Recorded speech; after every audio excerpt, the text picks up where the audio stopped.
Welcome to Beyond the Office, where we talk about building and leading remote teams. I'm your host, Bill Keller, and on today's episode, we have David Cherry. For over 3 decades, David has been building, sustaining, and leading volunteer teams. David's leadership style has always been anchored in clarity, ensuring that objectives were not just understood, but embraced by each of the team members. Beyond the art and action of leading teams, David's expertise extends to the intricate world of AVL integration. He has collaborated with AVL integrators, contributing his skill and insight to help some of America's largest churches bring their worship environment vision to life. Currently, David's journey has taken him to the helm of a local faith community, where leadership is not just about managing logistics, but recognizing potential, rising up leaders, and coaching individuals through challenges that life presents. And one of the things that David has brought to our team is that ability to bring out the potential in individuals. And we've since brought David onto our team to coach our team, primarily in India right now, but that's going to be extending to all of the countries that we work in. And we're excited to have you on the show today. Thank you so much for being here, David. Thank you, Bill. It's great to be with you.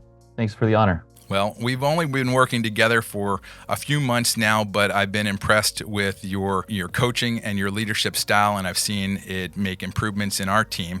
And so I'm excited to ask you some questions about coaching, primarily about coaching today. And I think there's some things that we're going to be talking about, whether you're building and leading remote teams or whether you're coaching a domestic team or whether you're even just, managing yourself. I think you're going to be able to get something out of today's episode. So given your experience in uniting diverse groups of high-performing teams, could you share some of the best practices you found for immediate implementation? Yeah, Bill, I think for me, it always starts with vision, clarity around a vision. And I think whenever you have something to aim for, then it's easy to know where not to go, right? I often use a map.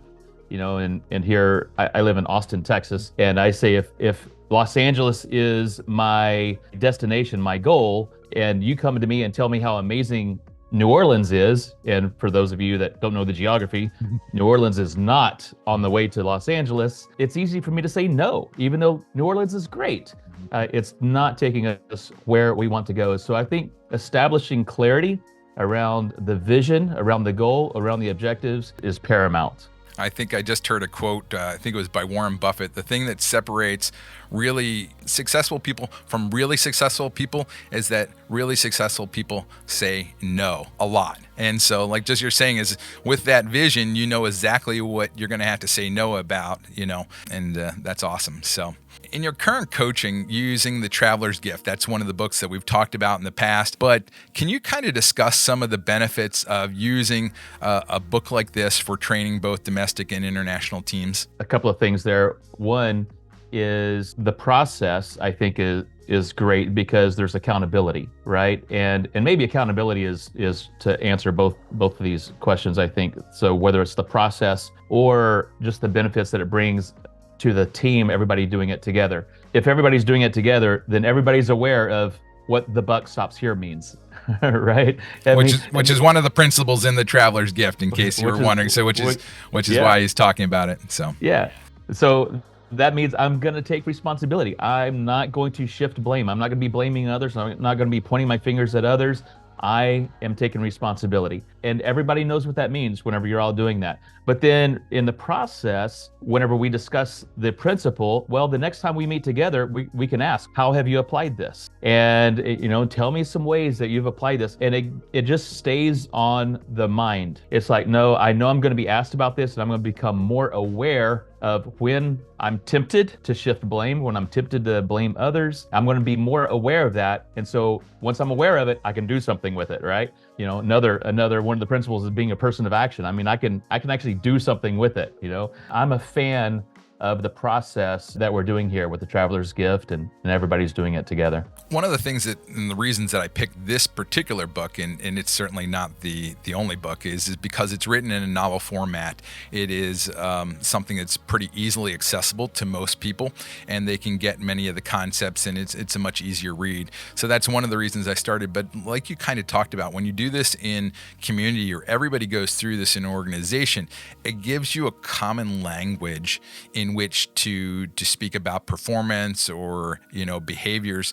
And I think that for me is one of the reasons that I really push this through the organization, at least as the foundation for our trainings, because we do other trainings where we're not always going through the same material because not everybody needs the same type of training. But I think it's having that foundation that's super critical that allows us that base to then move forward as a team together. So what are some of the key universal concepts or principles essential for building great teams? Well, one of the things that you mentioned in my intro is, as a leader, looking for gifts in other people. And sometimes I think that there's things inside of us that we don't even know is there, right? But as a leader, having the ability, having the aptitude to be aware and to be looking for those little nuggets inside of somebody and then pulling that out of them. And one of the phrases that I always like to use is I want to see people do things that they never thought they could do before, and then doing it with purpose, right? So really it's a no-brainer that too often we don't really tell people of their growth opportunities. I think so often we also want to be nice to people, and so we're not honest.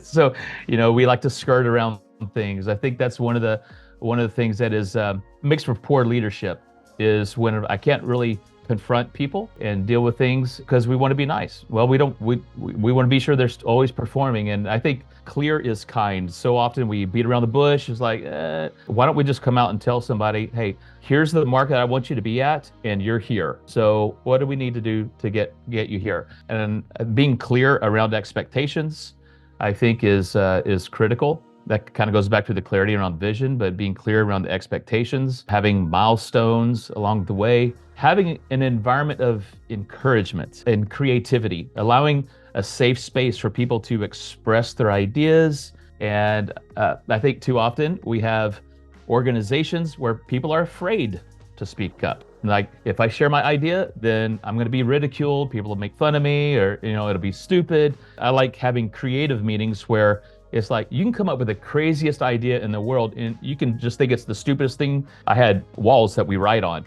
And so you just write your ideas on the wall, and we have a theme. So, like if we're doing a conference, here's the theme of the conference. Let's come up with some ideas for an opener for the conference. And it can be the most ridiculous thing in the world.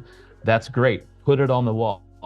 Because what happens is sometimes a stupid idea, what we think is a stupid idea, leads to a good idea, leads to a great idea, leads to a life-changing idea. I'm a super fan of creativity and creating environments for that to happen. And then finally, Bill, I would say just champion others.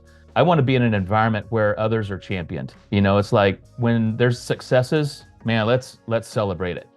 Let's celebrate the wins, let's define the wins, and let's celebrate the wins. Anyhow, I think those are some concepts. I think they're universal concepts that probably be applied in any culture, any organization. So how have you adapted, and I'm not sure, maybe you kind of answered this a little bit before, but how have you adapted your coaching or communications for effectiveness in working with overseas teams? I think that you really hit the nail on the head with there's things inside of all of us, right? That, like value, for example. I want to know that I'm making a difference. And I think anybody that we have on our team, we probably want them to have that. We probably don't want somebody on our team that like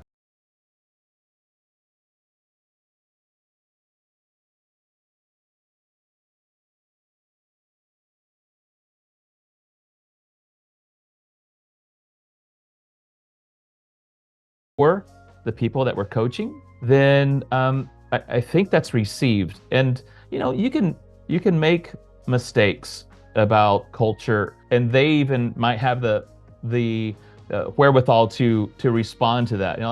That's not right, or whatever. But I think that bringing value to others, we all respond to that. Whenever someone is bringing value to me, I respond to that. I mean, you having me on this podcast brings value to me. And oh my goodness, I want to be here. I want to serve you. So, there's just something in us that whenever someone's bringing value to us, that we respond to that. And I think it goes back to the adage, they don't care how much you know until they know how much you care. It's really what you're talking about is, that bringing that value to them, letting them know that they're important, they're valued is really critical. And I think that most people probably know, but they need to be reminded of, when we move into these different settings, and whether we're working overseas or whether we're working domestically, these are all things that you can use, these kind of universal concepts. But I think there's a couple of things that I found is like you talked about, being curious, asking a lot of questions, understanding that you're going to make some mistakes. I think, what was it in, there was a movie about the tango, you get tangled up, you just tango on, and so in the same way as is like, don't get caught up. If you make a mistake, just admit it frankly and move on, and, bring it to their attention. And, with that humbleness, I think opens that relationship up even more. And so I appreciate that. So yeah, that's a really good point. Just the humbleness, that's like, I think as leaders, being a humble leader, as that Patrick Lencioni has a book, I think it's The Ideal Team Player. It's called Hungry, Humble, and Smart. And humble, I think, is one of the qualities of a great leader. One that people want to respond to, one that people will respond to. So that's really, really a great point. So you kind of talked about the book there, but what's a piece of advice or tools that you would recommend for those who are starting and to build and lead remote teams? Oh, goodness. I think finding others that have done it successfully is one thing, or even somebody that hasn't done it successfully. I mean, you could learn what not to do, right? So certainly, I think that having an experienced tour guide is certainly one good way.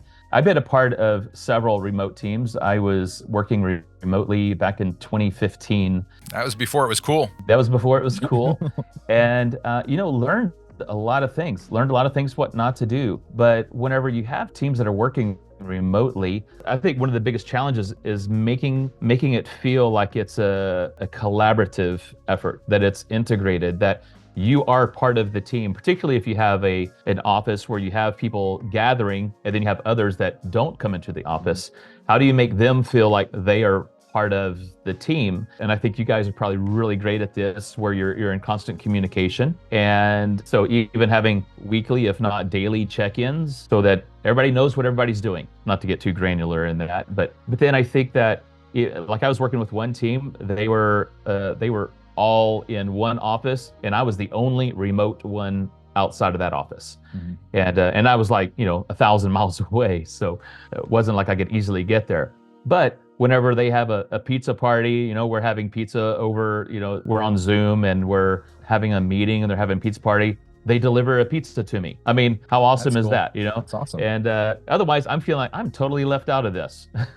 So one of the best resources, I think, is having an experienced tour guide. Certainly, there's some books out there on remote, and anymore, lots of podcasts on remote work. So yeah, I think there's a lot of resources, and of course, working remotely is, like you alluded to earlier, it's a very common thing today. I work with one CEO who is of a marketing firm, and at the beginning of COVID, they closed their office and like, we're never coming back. All of our workforce is going to be remote, and they come into a co-working space periodically to all meet together. But, the world has changed for sure, and certainly a lot easier to do remote work today. Yeah, and a couple of things that I've seen to kind of add on to that, as far as building the remote team. You talked about how the organization sent you a pizza and, got you involved in more group communities or group efforts there.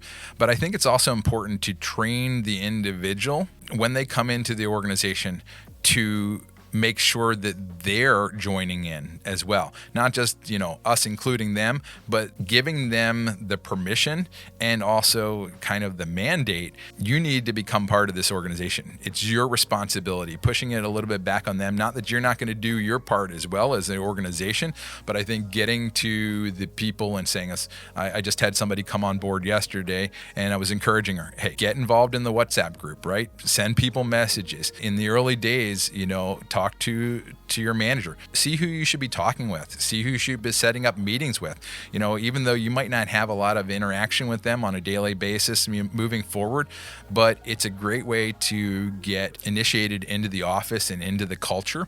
And so guiding them through that process, but also putting some of that effort back onto them is something that I found to be super valuable. Yeah, that's really good. What you're doing there is you're setting clarity around the expectations, right?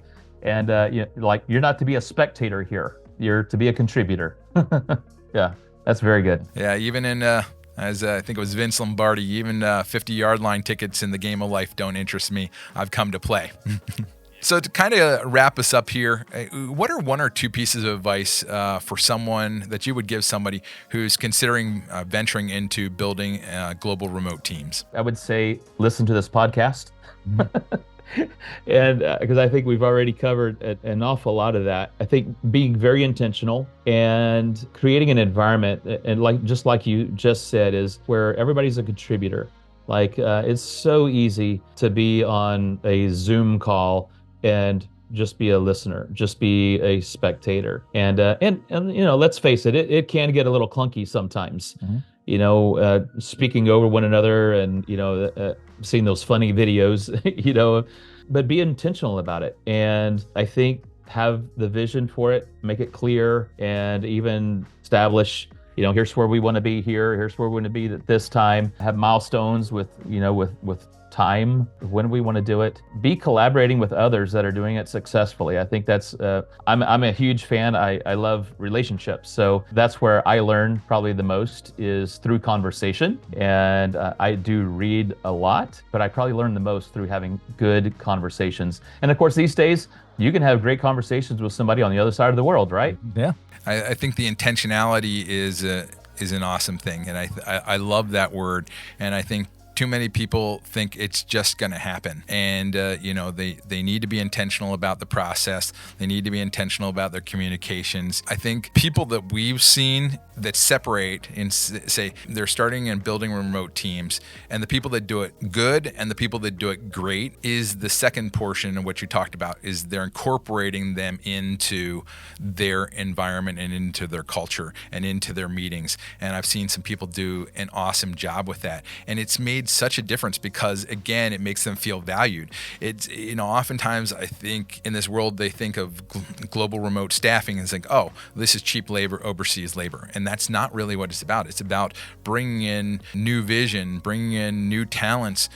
Sometimes that is cost cutting, but that's often to the benefit of the people here in the States. And they might not see that at first, but we have a fourfold mission basically at Staffing Global. And that is, we have to help four parties. We have to have the business owner. We have to help the employee, that's our employee. We have to help our clients' employees, and we have to help our clients' clients. If all four of those parties are being served, then I think we have a great opportunity to make a real difference and a real change. And so that's what we're always shooting for. And so I've seen these people that are doing this incorporation. They're taking the team, they're valuing the team from whether it's India, Colombia, or any of the other countries that we're working with, and they incorporate them into their process. And it just makes an incredible difference in the performance and the integration of the teams. So that's great advice. Well, I really appreciate your time today. Is there anything else in closing that you'd like to share with us? Anything that you'd encourage us as we head out here today? Yeah, well, Bill, I think I would just say that I admire your vision for what you're doing there at Staffing Global. And I'm grateful to be a small part of that. I think that what you're just talking about there, let's say, first of all, working remotely is not going away, right? This is not going away.